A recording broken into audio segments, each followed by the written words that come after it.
तो रीट कथित परीक्षा लीक मामले में एसओजी के हाथ बड़ी कामयाबी लगी है। मामले में मुख्य अभियुक्त गिरफ्तार कर लिया गया है, यानी कि बत्ती लाल और एक अन्य को केदारनाथ से पुलिस ने पकड़ा है। पिछले 3 दिन से उत्तराखंड में ट्रैक कर रही थी एसओजी की टीम और उसके बाद आज कामयाबी मिली है।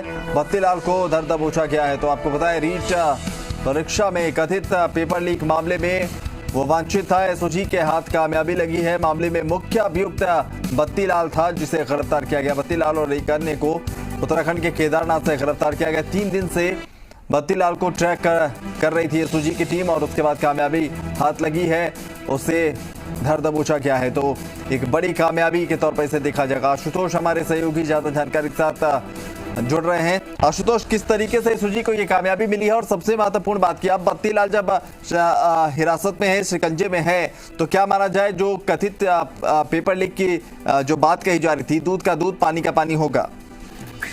देखिए, अब ना बिल्कुल राजस्थान की जो सबसे बड़ी परीक्षा थी रीट परीक्षा, उसमें जो कथित पेपर लीक की बात सामने आई है और एक एक करके गिरफ्तारियां सामने आई, तकरीबन 14 गिरफ्तारी हुई। लेकिन एसओजी को जो सबसे ज्यादा तलाश थी वो थी इस पूरे कथित परीक्षा पेपर लीक मामले में जो मुख्य केंद्र बिंदु था वो था बत्ती लाल।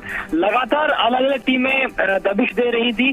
3 दिन पहले एसओजी को गोपनीय तरीके से सूचना प्राप्त हुई कि उत्तराखंड राज्य के अंदर उसकी लोकेशन प्राप्त हुई है। उसके बाद में एक खास टीम गठित करके वहां पर भेजी गई और आज अब से कुछ देर पहले बत्ती लाल और उसके एक अन्य सहयोगी जिसका नाम शिवा है, उसको दस्तयाब कर लिया गया है और सीधे उसको, अभी तक जो जानकारी सामने आई है, उसको लेकर एसओजी की टीम रवाना हो चुकी है जयपुर के लिए। जयपुर मुख्यालय उसको लाया जाएगा और कोर्ट में पेश करने के बाद में एक तकरीबन काफी ज्यादा दिनों की एसओजी चाहेगी कि रिमांड मिले, क्योंकि इस पूरे घटनाक्रम के अंदर पेपर कहां से लीक हुआ, उस व्यक्ति तक, बत्ती लाल तक पेपर कैसे आया, ये तमाम खुलासे, क्योंकि इसके अंदर बहुत सारी बातें सामने आई, सियासी कनेक्शन भी इसके अंदर हुए, बहुत तरह तरह के खुलासे एक एक करके सामने आए। बत्ती लाल का जो भाई राजेश है उसकी गिरफ्तारी भी एसओजी की तरफ से की गई। लेकिन इसमें सबसे मुख्य केंद्र बिंदु बत्ती लाल है, क्योंकि सुबह 8:32 पर ये पेपर बाहर निकल के आया। तो 8:32 पर बत्ती लाल के पास ये पेपर कहां से आया, इसके आगे के जो कनेक्शन है,